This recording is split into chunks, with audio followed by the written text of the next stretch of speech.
Hello everyone, welcome back to my channel. आज मैं sweet tooth good dentist का episode 3 को एक्सप्लेन करूंगी।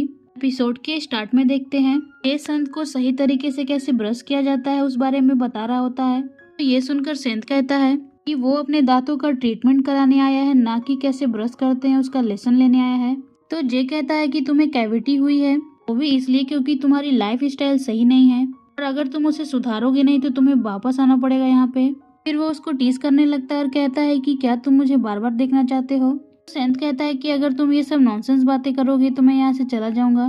पर जे कहता है कि पहले मुझे ये बताओ कि मैंने तुम्हें क्या क्या समझाया है। तो सेंथ उसकी बातों को रिपीट करने लगता है कि सही से कैसे ब्रश किया जाता है। नेक्स्ट सीन में देखते हैं गग एक ओल्ड वुमेन की हेल्प करने के लिए बहुत सारे स्नैक्स खरीद लेता है। तो यहाँ सेंथ से कहता है कि वो ये सारी चीजें उसके लाइव स्ट्रीम के लिए खरीदा है। पर जब संत उन पैकेट्स में देखता है तो सारी ही हार्ड चीजें रहती हैं खाने की। तो संत को ये सब अभी मना रहता है खाना। वो गग से कहता है कि मैं तो ये सब अभी खा नहीं सकता। तो गग कहता है कि उसे नहीं मालूम था। तो संत कहता है कि तुमने इतनी सारी चीजें खरीदी हैं, क्या हमारे पास इतना पैसा बचा है कि हम रेंट को पे कर सके। और गग कहता है कि अभी तो टाइम है ना पेमेंट के लिए। तो सेंथ उसे याद दिलाता है कि कल ही तो उन्हें पेमेंट करना है। तो गग भी अपने फोन में चेक करता है तो कल ही की डेट रहती है उसमें। ये देखकर दोनों ही शॉक हो जाते हैं कि अब वो कैसे पेमेंट करेंगे। तो वो अपने चैनल पर लाइव स्ट्रीमिंग करने लगते हैं। तो बताते हैं कि उन्होंने बहुत सारे स्नैक्स खरीदे हैं एक ओल्ड लेडी से। जो चाहता है कि हम उन्हें टेस्ट करें वो नीचे कमेंट करे। एक सब्सक्राइबर कमेंट करती है कि अगर सेंथ ये शुगर राइस खा लेता है तो वो उसे $100 देगी। दूसरी सब्सक्राइबर कहती है कि वो 500 देगी अगर वो 30 सेकंड में ही खा ले। वो दोनों देखते हैं कि इतने सारे पैसे डोनेट होने लगते हैं। तो सन भी वो सारे स्नैक्स खाने लगता है जो उसे मना किया गया था और इस वजह से उसने अपने दांतों की फीलिंग भी खराब कर ली। फिर से जे के पास पहुंचता है और सारी बात बताता है। जे भी उसकी इस हरकत से काफी निराश हो जाता है और सेंथ उसे फिर से रिक्वेस्ट करता है कि वो उसके दांतों की फीलिंग फिर से भर दे और वो इस बार कोई गलती नहीं करेगा। जे मानता नहीं है क्योंकि वो संत को पहले ही वार्न कर चुका था। तो संत यहाँ क्यूट सी एक्टिंग करने लगता है, ये बोल के कि उसके दांतों में दर्द है, क्या वो उसकी हेल्प कर देगा। वो जे के हाथ को भी पकड़ लेता है, अपनी एक्टिंग कंटिन्यू करता है। जे सेंथ को ऐसे करते हुए देखता है तो वो भी पिघल जाता है। एक सीन में वो अपनी दोस्त डा को बताता है, उसने फिर भी सेंथ की मदद कर दी। तो उसकी दोस्त उसे टीज करने लगती है, तुम तो वैसे पर्सन थे ना, पर तुम्हारा पेशेंट तुम्हारी बात नहीं मानता था तो तुम उनकी हेल्प नहीं करते थे। पर जे कहता है कि मैं क्या करता, वो बहुत पेन में था, वैसे भी उसने प्रॉमिस किया है कि वो अब लाइव नहीं जाएगा और इसी वजह से मैंने उसकी हेल्प भी की है। दूसरी तरफ देखते हैं गग और सेंथ डोनेशन से जितने पैसे आए थे उन्हें गिन रहे थे, पर अभी भी उनके कुछ पैसे कम पड़ रहे थे। तो वो दोनों काफी स्ट्रेस में आ जाते हैं कि वो लोग अब लैंडलॉर्ड को कैसे पेमेंट करेंगे। लैंडलॉर्ड तो वो उनकी बिजली और पानी भी काट लेगा। पर जब सेंथ गग को दुखी देखता है तो वो कहता है कि वो लैंडलॉर्ड से बात करेगा और उन्हें समझाने की कोशिश करेगा। जब वो लैंडलॉर्ड से मिलने जाता है तो उसे मालूम चलता है कि जे की जो मॉम रहती है वही लैंडलॉर्ड रहती है। सेंथ ये जानकर बिल्कुल सरप्राइज हो जाता है, पर उसे रेंट भी कम कराना था तो वो जे के सामने फिर से क्यूट से एक्टिंग करने लगता है, वो उसका रेंट कम कर दे। ये फिर भी उसे मना ही करता है। सेंथ कहता है कि ये सब तुम्हारी वजह से हो रहा है, तुमने मुझे लाइव जाने से मना जो कर दिया है, मैं कैसे पैसे अर्न करूंगा और रेंट को पे करूंगा। तो फिर से दांतों में दर्द का बहाना करने लगता है। तो जे फिर से पिघल जाता है और कहता है कि ठीक है, पर तुम्हें मेरा सेक्रेटरी बनना होगा 1 वीक के लिए। अगर तुम्हें ये डील मंजूर है तो मैं रेंट को कम कर दूंगा। सेंथ के पास भी कोई चारा नहीं रहता है तो वो भी मान जाता है। एक सीन में जब गग को मालूम चलता है तो वो सेंथ को सॉरी बोलता है कि उसके वजह से अब उसे 1 वीक के लिए उसका बॉयफ्रेंड बनना होगा। तो संत कहता है कि बॉयफ्रेंड नहीं, मैं उसका सर्वेंट हूँ। तो गग कहता है कि तुम्हें ज्यादा दिन के लिए ये सब नहीं करना होगा, मैं कोई रास्ता ढूंढता हूँ जिससे हम पैसे कमा सके। फिर वो पेपर बैग बनाने में लग जाता है। तो संत कहता है तुम्हारे ये सब करने से क्या हमारे पैसे पूरे हो जाएंगे। पर गग बहुत क्यूट वे में कहता है कि मैं वो नहीं जानता, पर मैं ये तुम्हारे लिए करना चाहता हूँ। तभी संत को जे का कॉल आता है कि उसे कल से ही उसके सेक्रेटरी का काम करना होगा और वो उसे सुबह यूनिवर्सिटी पार्क में मिलेगा। सेंथ तो काफी फ्रस्ट्रेट हो रहा था कि वो इतनी सुबह कैसे आएगा, पर जे ये बोलकर फोन रख देता है कि तुम लेट मत होना। नेक्स्ट मॉर्निंग देखते हैं सेंथ टाइम पर पहुंच जाता है, पर वो काफी नींद में रहता है। पर जे उसको फिर भी साथ में पार्क में दौड़ने के लिए कहता है, ये कहकर कि वो अकेला नहीं दौड़ना चाहता। सेंथ को भी वो सारी चीजें करनी पड़ती हैं जो जे ऑर्डर करता है। तभी जे वहाँ साइकिल भी ले आता है और वो कहता है सेंथ को कि अभी उन्हें किसी को मिलने जाना है, उनका घर इसी एरिया में है। यहाँ सेंथ सोच रहा था कि वो किसी डेटर से पैसे लेने जा रहा है तो वो उसके साथ जाने लगता है और वहाँ जाके मालूम चलता है कि जे अपने एक पेशेंट को देखने आया था। वो एक ओल्ड लेडी रहती है जिनके दांतों का ट्रीटमेंट जे ने किया था और उन्हीं का चेकअप करने वो आया था कि उसका किया हुआ ट्रीटमेंट अभी भी वर्क कर रहा है कि नहीं अच्छे से। वो उनके लिए डेजर्ट भी लाया था। सेंथ जब ये सब देखता है तो वो जे से काफी इम्प्रेस होता है। वो कहता है कि डेंटिस्ट का काम तो काफी हार्ड वर्क वाला है। जे कहता है कि हाँ वो तो है, पर फिर भी मेरा एक पेशेंट मेरी बात नहीं सुनता। तो सेंथ कहता है कि मैंने कहा ना मैं सॉरी हूँ। यहाँ जे बताता है कि ऐसे तो मैं पेशेंट को कॉल कर लेता हूँ, पर ये ग्रैंड माँ के पास फोन नहीं है, इसलिए ये मेरे लिए स्पेशल केस है। तो सेंथ कहता है कि तुम अपने सारे पेशेंट का क्या ऐसे ही ख्याल रखते हो? जे भी हाँ कहता है। तो सेंथ कहता है कि एक बार मैं अभी अपना ट्रीटमेंट करा लूंगा, क्या तुम मेरा भी ऐसे ही टेक केयर करोगे? इस पर जे कहता है कि ये तुम पर डिपेंड करता है कि तुम चाहते हो कि नहीं। तो सेंथ काफी सोच में पड़ जाता है। फिर जे ग्रैंड माँ के दांतों का चेकअप करने लगता है और सेंथ भी उन्हें बहुत प्यार से देख रहा होता है। वो ग्रैंड माँ से कहता है कि क्या वो उनका मसाज कर दे। तो ग्रैंड माँ भी कहती है कि वो कर सकता है। सेंथ काफी खुश हो जाता है और ग्रैंड माँ को मसाज देने लगता है। कहता है कि आप मुझे मेरी ग्रैंड माँ की याद दिलाती हैं, अभी उनका हमेशा मसाज करता था। ये सीन काफी क्यूट रहता है क्योंकि जे और सेंथ ग्रैंड माँ की टेक केयर कर रहे थे। एक्शन में देखते हैं सेंथ कहता है कि आज के लिए हमने सब कर लिया, क्या अब मैं घर जाके सो सकता हूँ? जे कहता है कि अभी भी एक काम बाकी है और वो काफी इजी टास्क है। वो कहता है कि उसके सेक्रेटरी को आज रात उसके घर पर सोना होगा। सेन तो बिल्कुल फ्रस्ट्रेट हो जाता है ये सुन के। ये फिर उसे अपने घर ले आता है। वो कहता है कि क्या तुम डर रहे हो कि मैं तुम्हारे साथ कुछ कर दूंगा, पर सेंथ ऐसा दिखा रहा था कि उसे डर नहीं लग रहा। यहाँ जे उसे अपने घर पे लाने का रीजन बताता है। सामने वाले रूम को उसकी माँ ने किराए पे दिया है और उन्होंने 3 महीने से रेंट भी नहीं पे किया।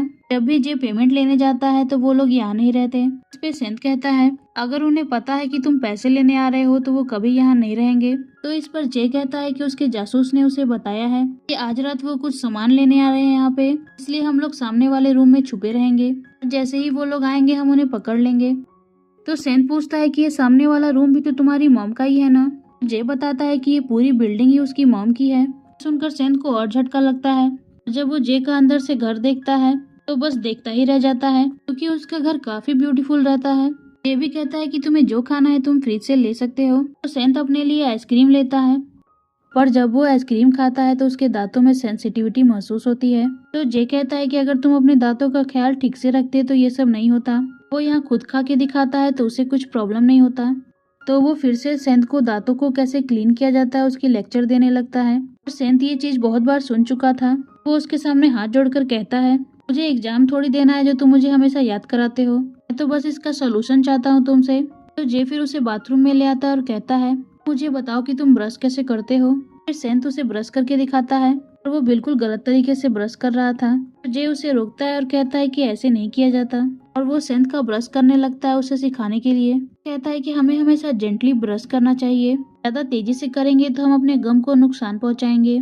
यहाँ सेंथ तो जे को बहुत प्यार से देख रहा होता है कि कैसे वो उसका ब्रश करवा रहा है। पर जब जे को रियलाइज होता है कि सेंथ उसे देख रहा है वो नर्वस हो जाता है और उससे कहता है कि तुम मुंह धो लो। सेंथ मुंह धोने के बाद अपने चमकते हुए दांत दिखाता है। जे सेंथ को ऐसे क्लोज देखता है तो वो ब्लश करने लगता है।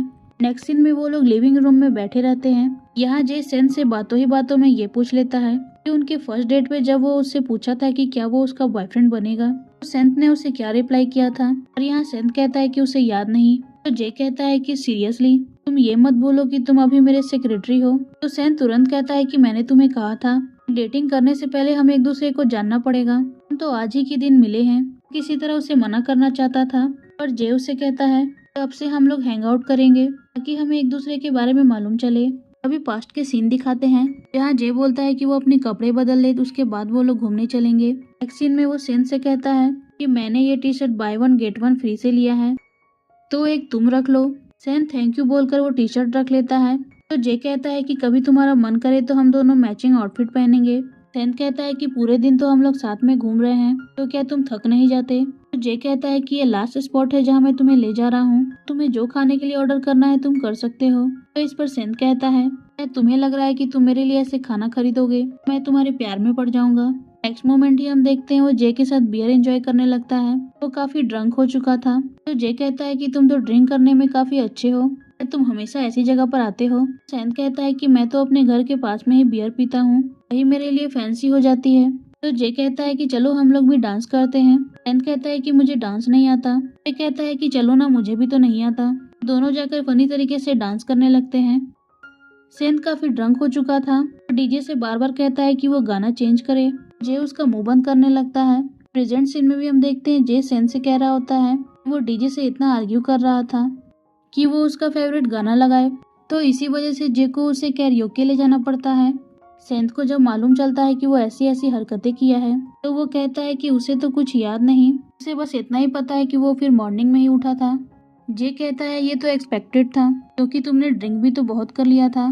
तो सेंध पूछता है कि क्या मैंने ऐसा कुछ किया जिससे तुम्हें परेशानी हुई। जे कहता है कि उस रात मैंने भी तुमसे कम ड्रिंक नहीं की थी, मुझे भी थोड़ा बहुत याद है कि तुमने मुझे साथ में गाना गाने के लिए कहा था। फिर पास्ट का ही सीन दिखाया जाता है जहाँ सेंध कहता है मैंने रियलाइज किया है कि लाइफ इतनी फन भी हो सकती है। वो बताता है कि अगर मैं भी एक हाई सोसाइटी में जन्म लेता मेरा लाइफ स्टाइल भी अच्छा होता। यहाँ वो जे को भी बताता है कि वो हमेशा से चाहता था कि वो भी बड़े लोगों की तरह एक अच्छी लाइफ स्टाइल जिए, जैसे कि सुबह में वो वॉक पे जाए, रनिंग करते वक्त वो मोटिवेशनल पॉडकास्ट सुने और हेल्दी खाना खाए और वही सारे काम करे जिसमें उसे मन लगे। उसके बाद वो भी अच्छे घर में एसी की हवा में सो सके। यहाँ हमें पता चलता है कि जे ने जो सुबह से सेंध को करने के लिए कहा था सारी सेंध की ही ड्रीम्स होती हैं जो वो ड्रंक स्टेट में जे को बताया था और जे ने उसके ड्रीम्स को आज पूरा किया। नेक्स्ट मॉर्निंग देखते हैं जब जे की नींद खुलती है वो सोते हुए सेंध को देख रहा होता है और उस दिन जो सेंध को उसने कहा था वो याद करता है कि वो इतना सारा स्ट्रेस अकेले कैसे संभालेगा। अगर मैं तुम्हारा साथ दूं तुम्हारी इस जर्नी में तो ये आसान हो सकती है। पर सेंध उससे उस टाइम कहता है मैं तुम्हारे बॉयफ्रेंड बनने के लायक नहीं हूँ, तुम्हें मुझसे अच्छा पर्सन मिलेगा जो तुम्हारा ख्याल रखेगा, इसलिए तुम अपना टाइम मेरे पर वेस्ट मत करो। तभी प्रेजेंट सीन में सेंध की नींद खुल जाती है। जे भी फिर से अपनी जगह पर आकर बैठ जाता है। सेंध उससे सॉरी कहता है कि वो कब रात में सो गया उसे पता नहीं चला। जे कहता है कि उसने डेटर को पकड़ लिया है। सेंध जब ये सुनता है तो कहता है कि तुमने अपने आप उसे कैसे पकड़ लिया। तो जे उसे झूठी कहानी बताने लगता है कि वो रात में ही डेटर को पकड़ लिया था जब वो अपने सामान को लेने आए थे। सेंध भी ये झूठ की कहानी को सुनकर कन्विंस हो जाता है। उसे तो बिल्कुल भी ये आइडिया नहीं था कि जे ने जो भी अब तक से किया है वो उसी के ड्रीम्स को पूरा करने के लिए किया है। अभी देखते हैं कि वहाँ गग भी आ जाता है जो सेंध से कहता है कि तुमने जो मुझे लोकेशन भेजी थी तो मुझे लगा कि वो छोटा सा कोई घर होगा पर ये तो कुछ ज्यादा ही फैंसी घर है।